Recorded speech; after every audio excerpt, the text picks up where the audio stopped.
There's a solitary, humble wooden structure on a windswept hill in rural New England. To open the door is to engage our minds, our hearts, and our imaginations. In this place, preachers and professors, past and present, come alive as they walk the aisle, ascend the pulpit stairs, and teach. From theology, from history, and from the Word of God. Welcome to the Saybrook Meetinghouse, an audio production of Saybrook Ministries.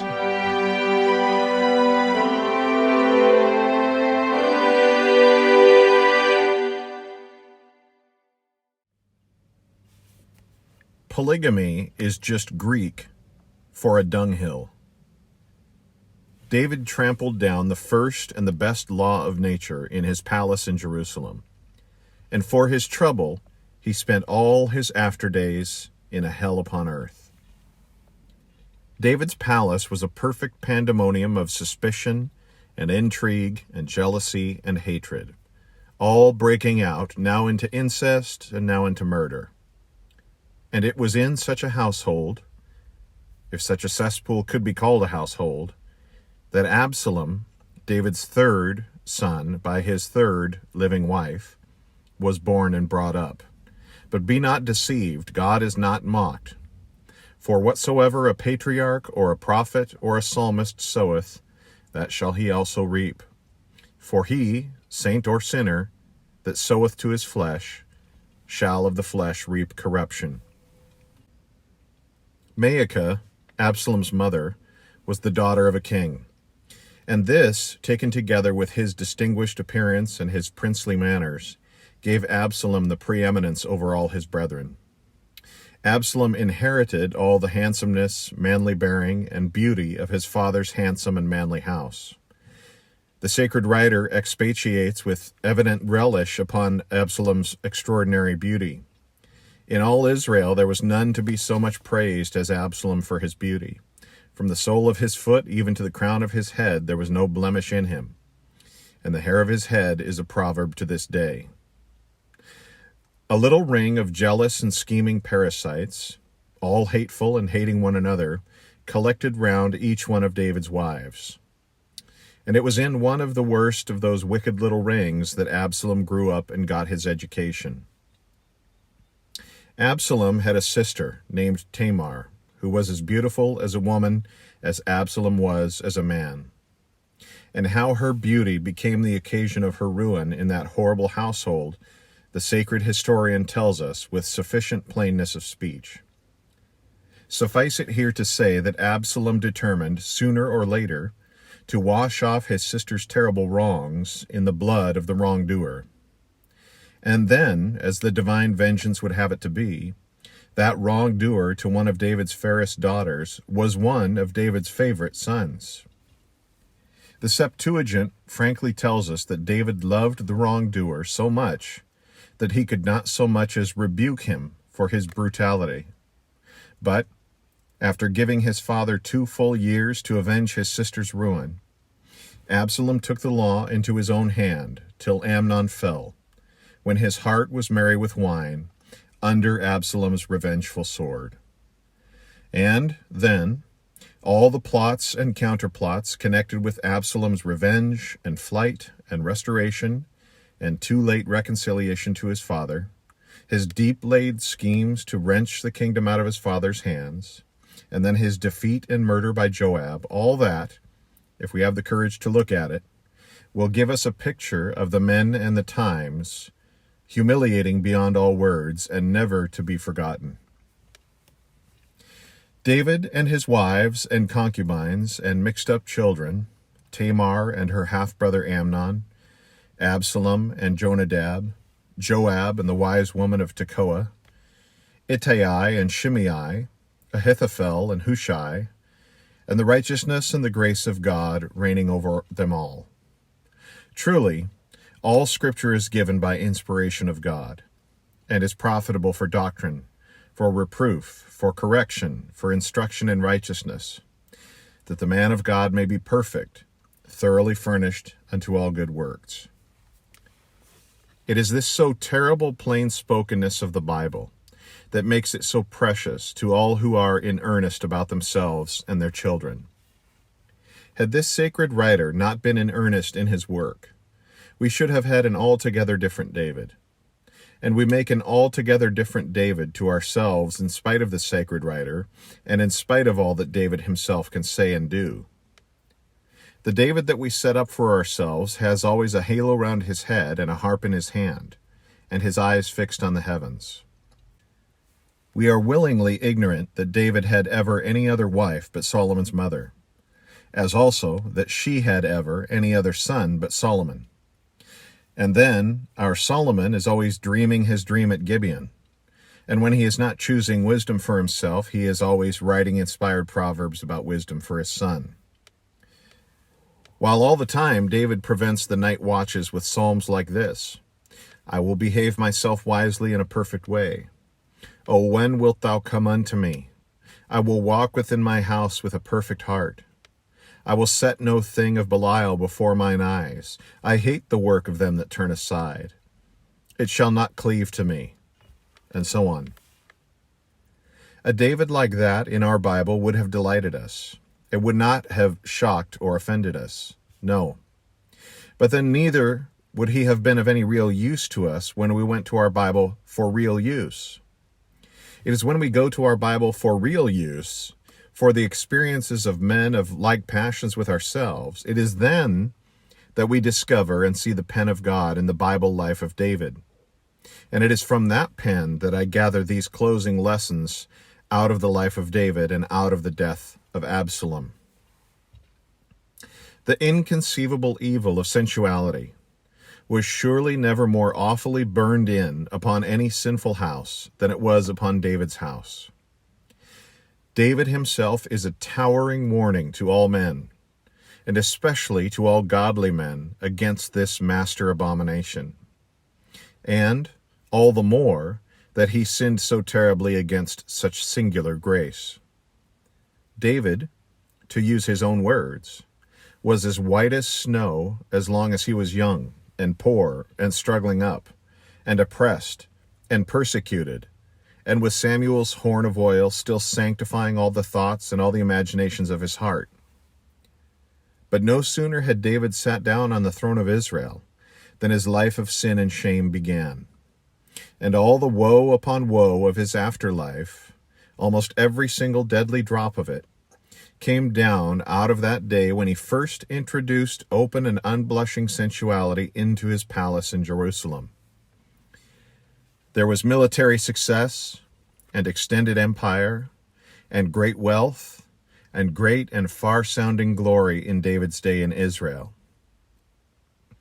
But beneath it all, the whole ground was mined and filled to the lip with gunpowder, and the divine tinder all the time was surely burning its way to the divine vengeance on David's house.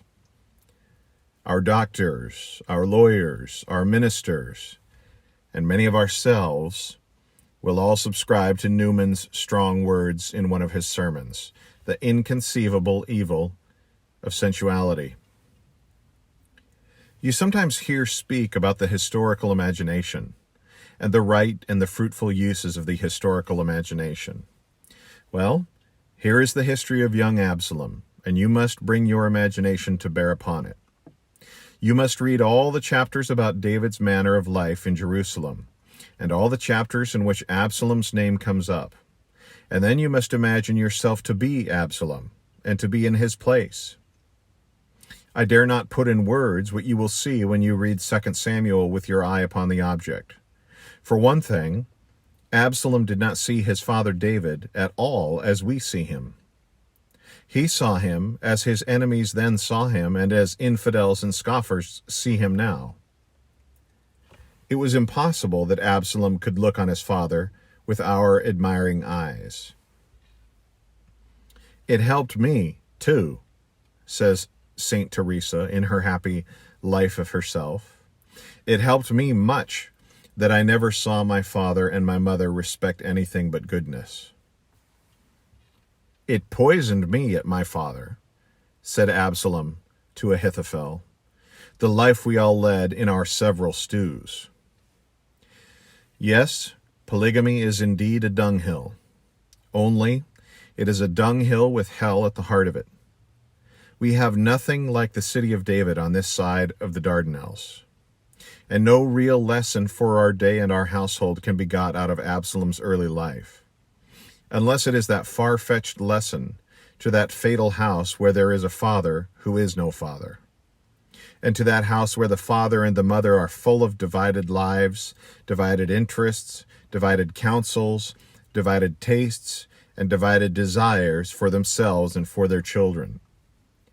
The sons and the daughters of such divided fathers and mothers will need neither history nor imagination to see and to feel with poor Absalom. Only, this lesson to such fathers and mothers is all but too late and irrecoverable. The Hebrew Bible, for some unaccountable reason, is silent where the Greek Bible speaks out boldly about David and delivers a great lesson to all of us who are fathers. The law of Moses was plain. It is to be read in the book of Leviticus to this day.